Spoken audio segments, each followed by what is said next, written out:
you want a question? Really fantastic presentations, everyone. Really enjoyed them today. Thank you very much indeed. One issue to me that cropped up was this competing perspective between the importance of putting resources into the mothers versus the fathers. So, you know, Hiram and Rishon, you have honest differences in opinion, I think.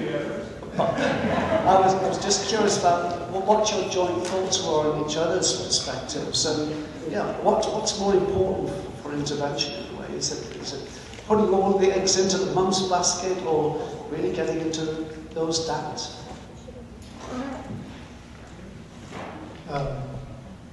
It's working, yes. The first study I did was on fathers' interaction with their daughters and their sons. The second study I did, and most of the studies that followed, were on boys, aggression, prevention. I did a study on a randomized control trial on interventions with males, and showed that we had long-term effects. But when I look at the longitudinal intergenerational data that we have, my conclusion is that I should have been doing the type of intervention, nurse home visitation program. And I come from that perspective in thinking of the intergenerational transmission of these problems, and in the fact that when we do interventions, we're more likely to have possibly long-term impacts if we start early. So my first position is, let's start as early as possible. And as early as possible, in terms of the life of the individual, of the child, we have a pregnant women. And so starting from that perspective, the intervention, the type of programs that David has been running, I think are focusing on a pregnant woman. But the pregnant woman is not alone. I mean, some are. But there are fathers. There was at least a male who was there at conception.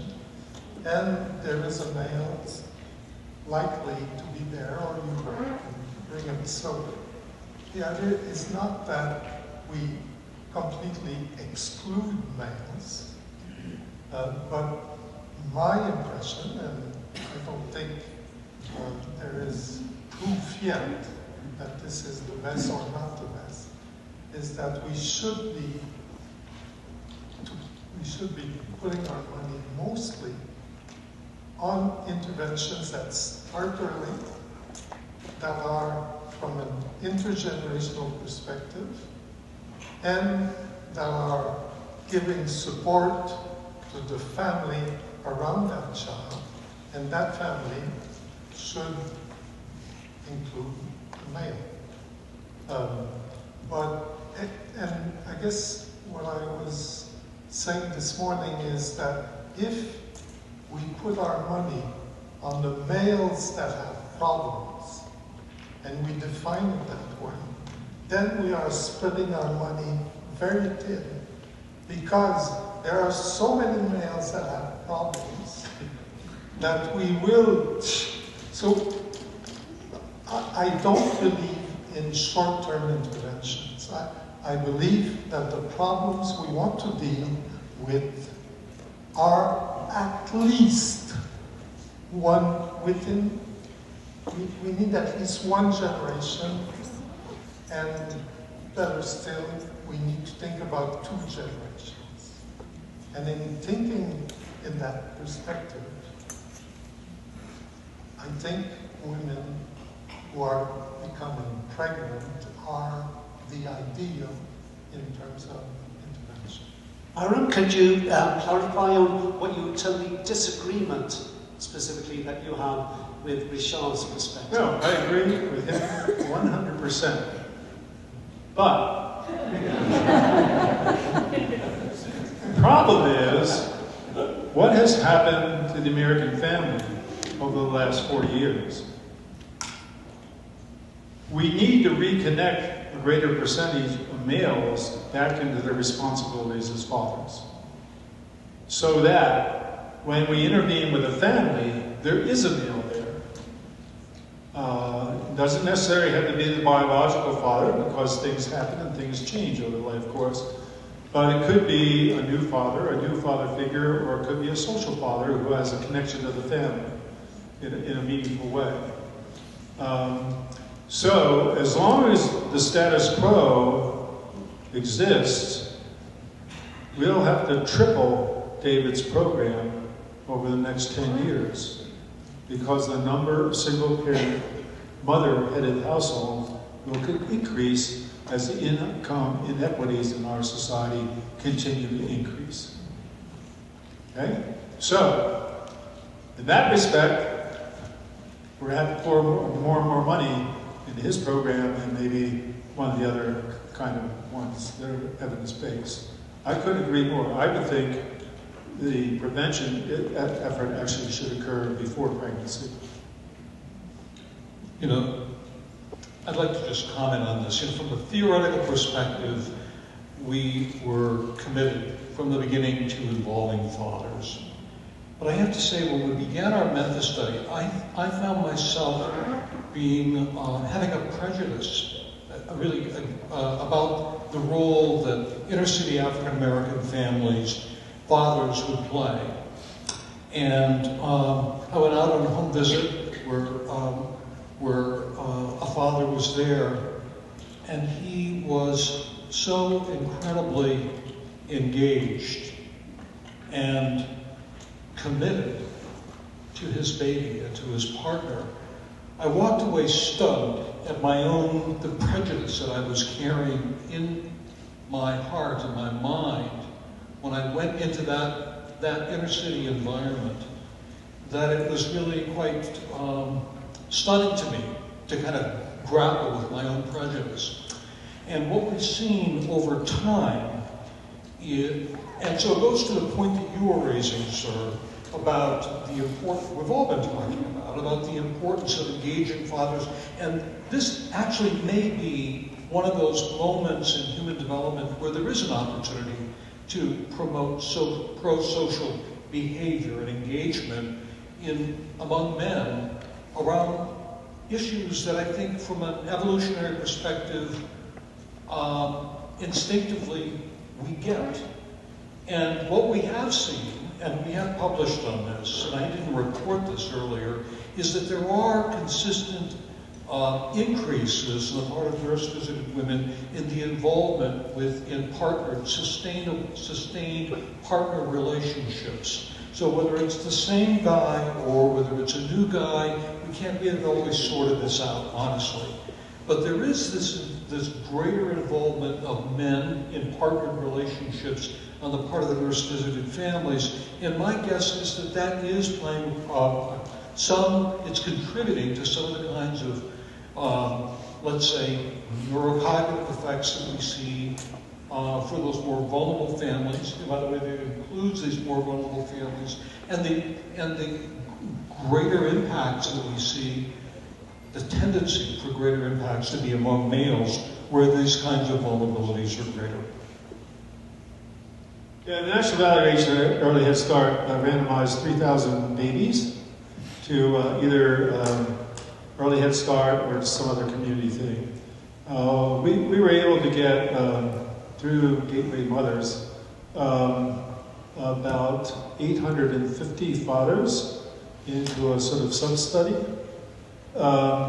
We did 3 assessments in the preschool, and then before preschool, and then a preschool assessment, and then a 5th grade follow-up. So over about a 10-year period, we're collecting data from these families. 582 fathers, out of those 800-some fathers, were still around at 5th grade follow-up.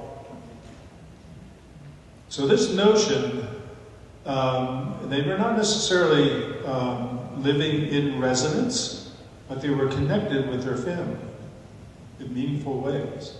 So this notion that, this idea that we seem to have culturally, that in families of color, fathers aren't around, is not necessarily true. Okay? They may not be living in residence Monday, Tuesday, Wednesday, Thursday, and Friday, but they're around and they're participating in the development of their kids. So we tried to start in the Head Start system father groups. The Head Start system is a very female-dominated system, and there was a lot of resistance to that because there was resistance because when they brought fathers together for focus groups, they were sort of focus groups based on the way women interact when they're in a little group. And the average number of focus groups at any of the 17 sites nationally was 1. You couldn't get them back again. So we went to fathers and said, how do you think why aren't you involved in your preschool? And they said, well, they do all this kind of stuff. And I said, well, what do you think of it? Well, I'm a good painter, and I like to build things, and I love to play soccer. And so you got fathers involved by them saying, these are the ways I might interact with children, or I might help this particular agency. These are the things I can do. So in Michigan now, we have 5 different father groups connected to Head Start. We have the Michigan Fatherhood Initiative. These were all started by fathers of Head Start children. They now have a statewide association. They meet regularly, and it continues to grow because they help to define how they could be involved with kids in ways that meant something to them. So there are ways to get fathers back involved with children, but we have to ask them from their perspectives how they might want to be involved. And that's what I like about So that's what I like about his work. He's saying, maybe there's a different kind of interaction between fathers and children that has more meaning to fathers than the attachment sort of thing. Because that's more of a mother-infant relationship based on analytic and other kinds of things that were going around in Bowlby's mind and then turned into a metric-producing situation by Mayor Ainsworth. But, so anyhow, I think 10 years from now, I think we'll have a different conversation about fathers because it's all emerging now in many ways. 2 special issues of Journal on Family Science out of Netherlands, 2 special issues now in Mental Health Journal, and you had 2 other special issues when I was editor on fathers. There's 4 issues, so it's happening everywhere. So we'll see. I have a question. I work in early intervention. I'm also the parent of a teenage boy and 2 girls. And so my question is in regards to what you guys have been discussing with the parental attachment, the mother attachment in specific. I've heard a lot of information regarding how children do better when they form that attachment to their parent at an early age. And so I was wondering first if there's a possibility of forming that attachment later on in life, just due to the simple fact that some mothers are working and going to school and not spending that time and forming that bond with their children early on, and then maybe seeing the effects of it later, myself included.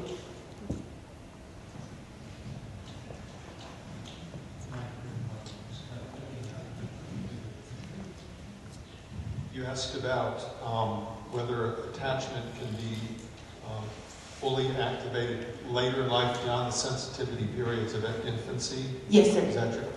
Yes, and what model, if so, or think it's a matter of not if, but how much. I know that we have developmental sensitivity periods where things are more active than otherwise, and those tend to be infancy in the early couple of years for attachment. It's not that nothing can be done afterwards, just that I think the developmental timing isn't as productive as it would be earlier in life. Okay, and then, so how would you advise for that to happen? That attachment to take place later on? Would you advise like through counseling, or I'm asking for a little bit of direction with that. Okay. I don't know whether there are quantitative data on this, but certainly there are anecdotal data. So kind of bear with me on this. And maybe you all know the answer to this, but for abused or neglected children who have been, let's say, removed from the home, there are stories, at least, of those children having later established adult romantic relationships that seem to be healing and promoting their competence. So, but this is coming from an optimist. So you got to take it with a grain of salt. But I think that there may be some quantitative data, and I'm wondering whether there's anyone here who knows the answer to that. Life is so damn depressing, you have to be an optimist to be in this field. A whole bunch of years ago, Harriet Reingold wrote a little paper to remind us that attachment was proposed as serving a very specific function in development, and that was to connect mother and infant in a relationship way that could be the basis for the formation of all relationships with others and etc. in a way that the infant felt protected, secure. The title of her paper was Detachment, because we can't stay that way the rest of our life. There are differences in the degree to which boys, in particular, because we got to kick them out of the tribe, right? Detach from their families differently than the way daughters do.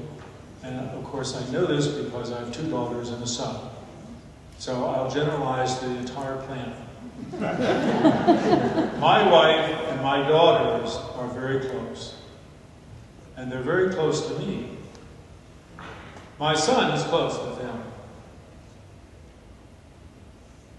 Okay? I mean, you can go a year without hearing from my son. You can't go a week without hearing from at least one of my daughters. The connectivity and the relationships are different because my daughters each had 3 kids.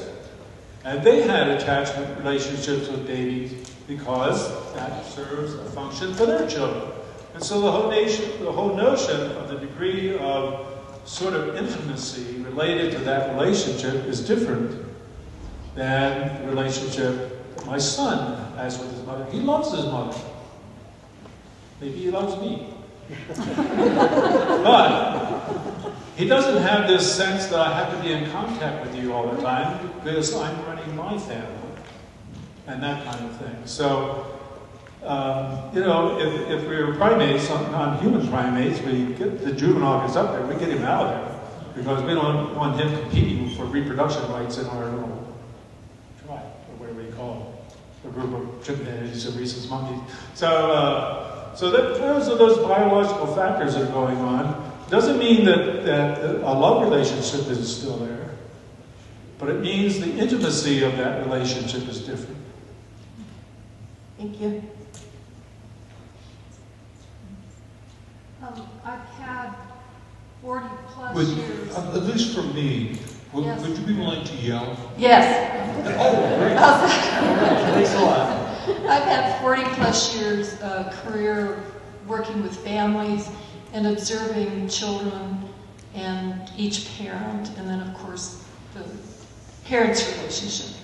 And there are two things that have really struck me about the difference in children's relationship with their mother and with their father.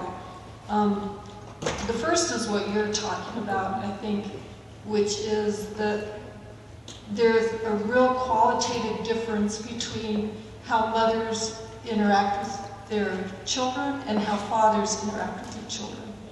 And I remember a video many years ago where they videotaped a mother changing a baby's diaper, and then a father changing a baby's diaper. And the mother was very gentle, put the diaper under the baby, and things went real well. The father lifted the baby's legs, put the diaper under the baby, dropped the legs, and continued on. Then I recall when I had my first baby, and I was appalled. My husband took the baby and went like this. Caught the baby. And I think what struck me is that children need both experiences. They need the cuddly, warm, secure experience, and they need a little rough and tumble. But my question is, and this is what I have seen, that maybe they need those experiences at different times, because in observing families, it seems like smaller children need mom, appear to need mom a whole lot, and then at some age, it's all dad, and then at some age, it's mom again. And if there are any studies that show that weaving in and out of their strong need for each parent at different times in development. Yeah, I would agree, and I think it's why Daniel Paquette is doing the activation thing with toddlers, not with babies. So here's a true story. I'm in my first year of doctoral studies, and I'm taking this course in embassy, which was the first course, which was the experience that said to me when I got home from class the first day, after all these years of education, I found out what I really want to do, and that's study babies. So, my mother came to visit us at University of Denver, we're from Pennsylvania, and I was working at a swim and tennis club in the summers to try to help, pay the bills. So, the babies have a reflex that if they're underwater, it shuts down everything for a short period of time. So we're at the pool, and I take our baby, and I drop him in the pool.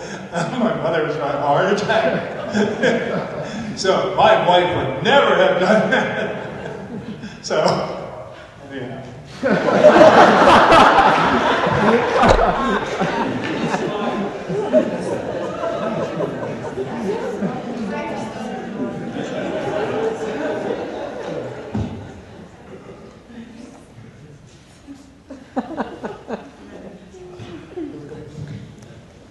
I've a relatively simple question that I'm suspecting we haven't sufficiently reflected on over these 3 days. Can male violence be attenuated without quote-unquote good jobs? If not, that's a requirement. Is this possible to achieve in what may be a looming post-work society? Sorry, it sounds loud on my end. Should I start again? It's a short question, but as I said, I don't know if we've sufficiently reflected on it during the conference. Can male violence be attenuated without quote-unquote good jobs? If this is a requirement, is this possible to achieve in what is arguably a looming post-work society?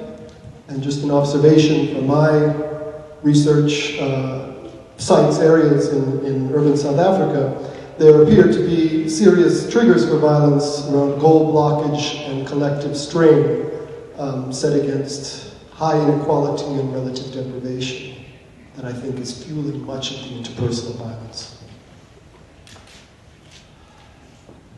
So was your question, the first part I think was, can you attenuate male violence in the absence of economic engagement in forms of jobs? Was that what you said initially? Yeah, well, I said good jobs, quote Good unquote, jobs. because I think much of the recent economic improvement in the United States is arguably jobs that aren't so good.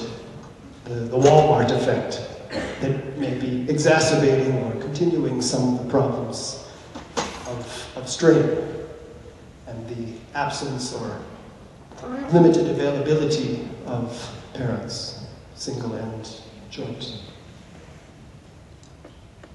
So economic dislocations can have a variety of effects. I think violence is one of them. I also think depression is one. We've seen this increase in opioid addiction. The overlap between overprescriptions and economic dislocations lead to a sort of alienation rather than violence. I don't know that good jobs are a precondition to attenuating violence. I would say it certainly goes a long way toward helping.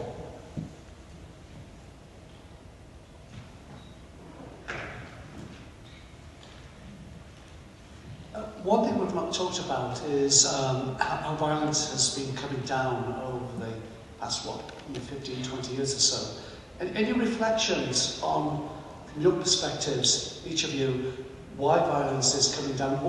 What's society doing right that we need to do even more of in the coming decades?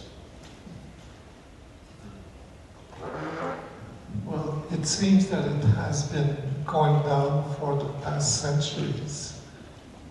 If we look at the, it's, and I guess there are many reasons in terms of we are economically better off than we were a few centuries ago, the majority of us, and in terms of we've created political systems that are better.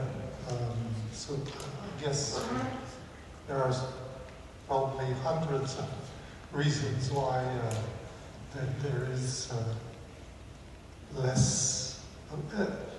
Well, I guess we need, just to quote Steven Pinker's book on Better Angels, humans have been getting better and better, and although most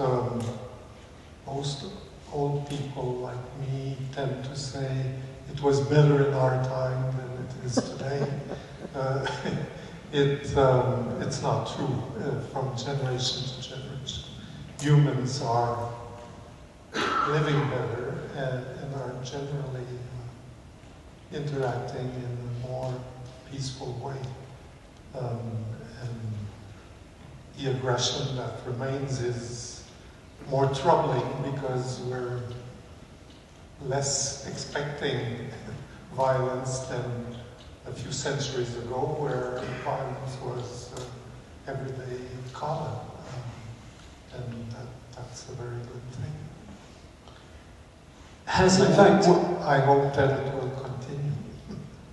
has in fact male violence been reduced with regards to male suicide or young men's suicide?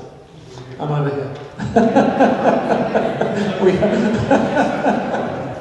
just to keep you on your toes. So has male suicide diminished or increased or stayed the same as suicide as violence for other people has diminished? Can I put a pin in your question? I have more to say at Adrian's. May I do that? If you look at trends in violence, I think they're more cyclical than linear. If you go and examine the homicide rate in the United States beginning of the 20th century, you see an increase into prohibition, into the Depression, into gang activity around maintaining the markets for alcohol. We had a peak in homicide at that time into the 30s, a decline going into the 40s, into the 50s, another uptick in the 80s with the crack cocaine market. So a lot of these things are responsive to certain kinds of economic activities or lack of economic activities that create violent subcultures where those behaviors get acted out, rather than a sort of gradual trend line that I think cyclical describes a little better. Yeah, I mean, I agree with that. Since I think everything is dynamic, so I have to agree with that. But there has been a decline. The thing that troubles me about today is starting with the 2008 recession, the income inequity in this country just continues to grow and grow and grow and grow. And it's going to be interesting to see what impact that has on violent crime, robberies, and all the other kind of things, because there are plenty of data to suggest that those countries who have the smallest amount of income inequality have the highest quality of healthcare, schools, etc., because everybody benefits from that. When you have high income inequality, they benefit a lot, and these folks don't. And so there's a decline. Why does this country have such abysmal childbirth outcomes? Why do we have such abysmal rates of infant death? Give me a break. That should never be happening in this country, given our overall wealth and resources. But it is. So I'm really, really concerned about what will be the sleeper effects down the road a little bit of this great income inequality.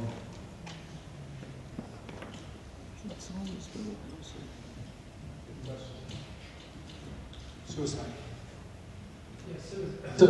Suicide. Has that decreased, increased state level as the amount of violence has reduced? Male violence? Well, sure as hell's increase in veterans. And alarming rates.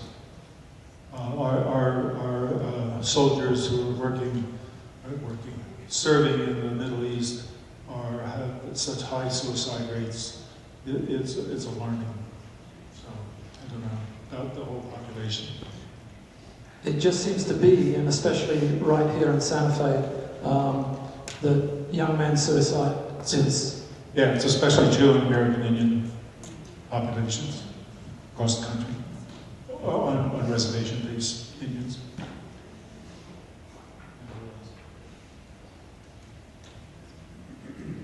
I had a question for Dr. Olds. It sounded like, and I thought this was very adaptive on your part, when you saw the families with the highest need needed more time from the nurses, you gave it to them. But it sounded like the lower dose of the intervention was going to the rest of the families, and then you were concluding that the rest of the families didn't respond as well to the intervention. And I just think it points out, if I understood what you said, and I just wonder is it possible that if you actually put more resources into that group as well, that there would be a response? And it goes back to this distinction between universal interventions versus targeted interventions. So thank you for that question. I'm really glad you raised it, because that's a question that I have for myself. I think that for me there are a couple of aspects of this. One of them is moral. In other words, as a society, what's our shared responsibility to uplift those who need help the most? And I would say go for those who are in greatest need. For me, it's a moral issue. But then secondly, there are programs that make claims about their abilities to raise up those who have fewer needs, with interventions that are not even that don't have as high a dose as this one does. So I think we need to be really skeptical about those interventions or our own intervention until we see evidence, solid evidence, that we're really making a difference with those less vulnerable children and families. But I think it's an issue that, for me, is an outstanding question. Thank you. Yes, I have a question, and my question is why? It's kind of in two parts. And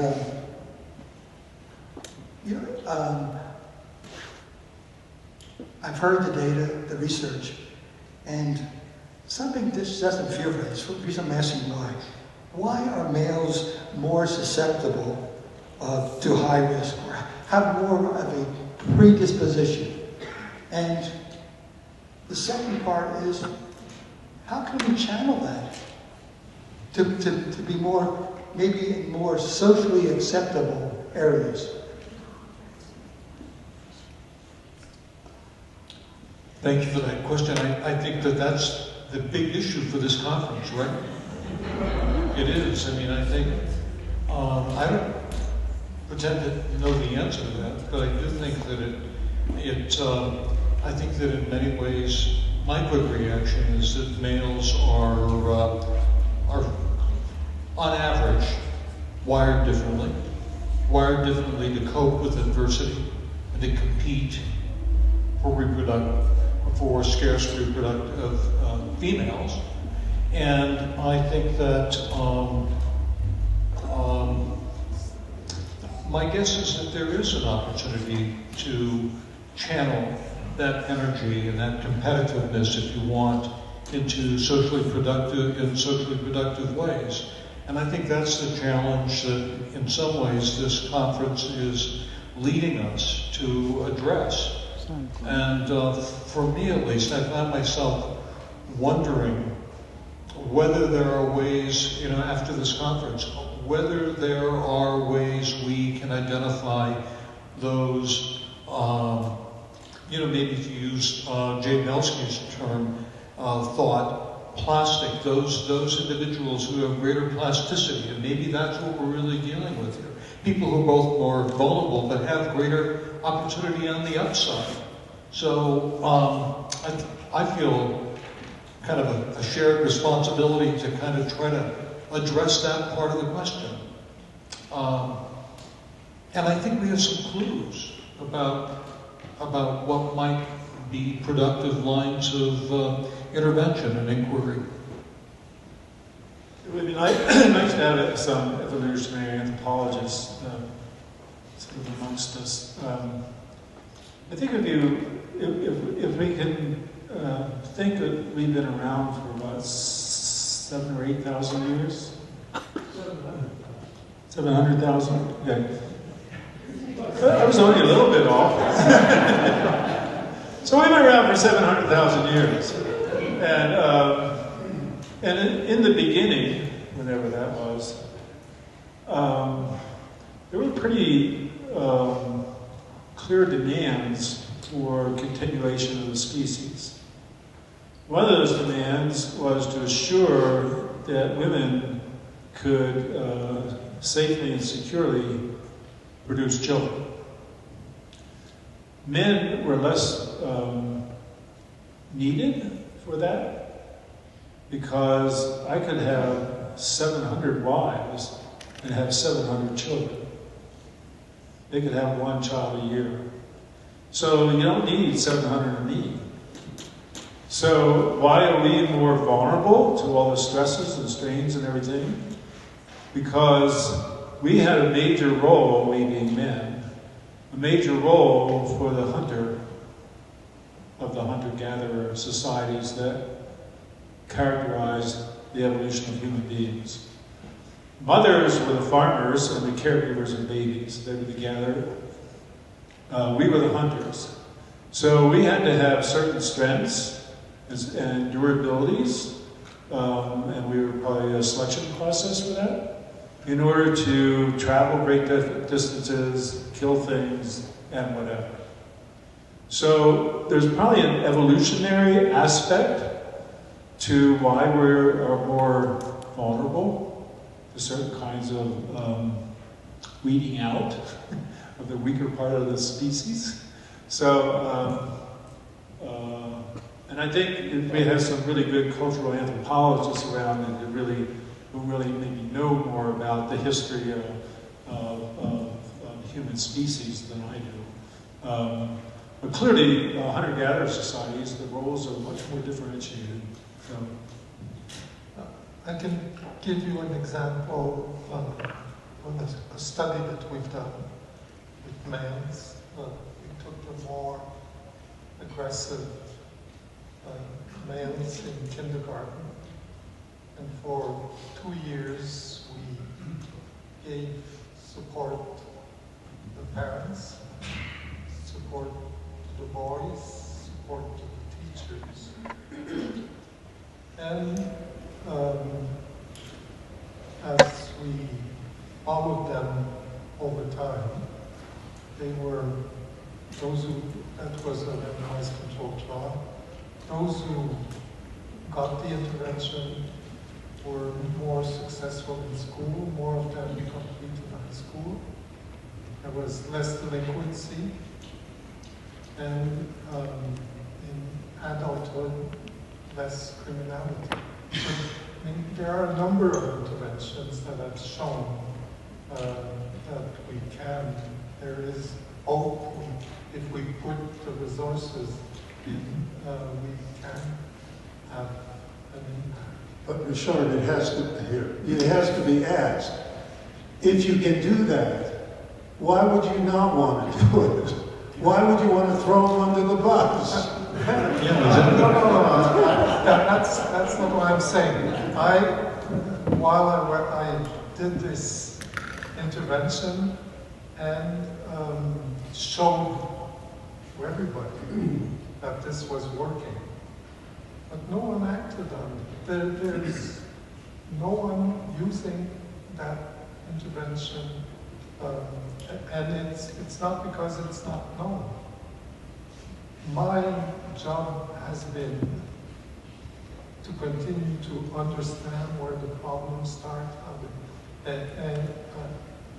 mean, David is an example of being able to do research and being able to spread the good news, and I haven't had this ability, but it's rare that the good studies in terms of intervention are taken on and generalized.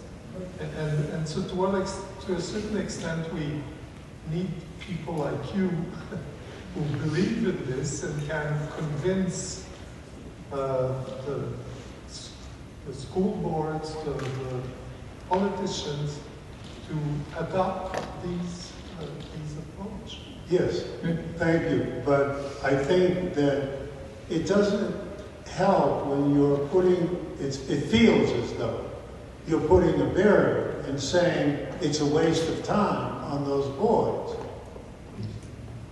Yeah, maybe that's. Okay, I'm not saying it's a waste of time. My resources. My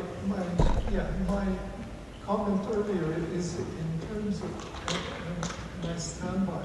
I would have preferred to be David Owens than to be myself in terms of, I think that that's the way to go, because the boys that we helped between 6 and 8, they would have been better served if there had been an intervention like David that had been done with their families. My job is to think in terms of long-term perspectives, what we need to know and what we need to do. And I'm saying, I've done an intervention that had a great impact, but I believe that we can do better. And David has done the thing that I think is better than what I did. and I think we need to join forces. And let me just say this, that I think that what's happened in recent decades is that there's been a greater appreciation for grounding policy and practice in the very best evidence. And we're just really beginning to move in that direction. And there are a lot of forces that are working in some ways against that. So I think as someone who's devoted, and I've devoted my career to trying to do good work, science in this area, I think that we collectively need to make a commitment to identifying those interventions that have solid evidence that can address major societal problems and move forward with it with humility. And by that I mean recognizing that our efforts are not going to be perfect, that they will need refinement, we'll need to adjust our efforts increasingly. And I might add to this that what we're really talking about are relatively individualized interventions. But I sat around the breakfast table this morning with Mary Overbeck, and Mary pointed out these international data on bullying, and mentioned that the rates of bullying, both perpetration and victimization, in Scandinavian countries are the lowest in the world. Did I get that right, Mary? Yes. And so here we have, there are cultural and, if you want, societal and public policy inputs that are designed to promote equality. And so there's much greater gender equality in Scandinavian countries. And I think we need to kind of pay attention to that. So I don't think we can rely on, I think individual interventions are really needed, and especially in our society where we're not going to get to a Scandinavian kind of approach. But I think we need to kind of keep that in mind, because there are these, if you want, larger societal, economic, and cultural influences that appear to be having a bearing on the very kinds of issues we're talking about today. Can I just follow up on that? Most men live most of the time non-violently, peacefully, responsibly. And what we're talking about is when communities and socialization and cultural forms do otherwise. And I think we're capable of creating a culture where being male doesn't have to connote being dangerous or idiotic. We can describe social forms and social norms about masculinity that embrace the power of men as well as the kindness of men. And I don't think we do a very good job of that, and I think we should.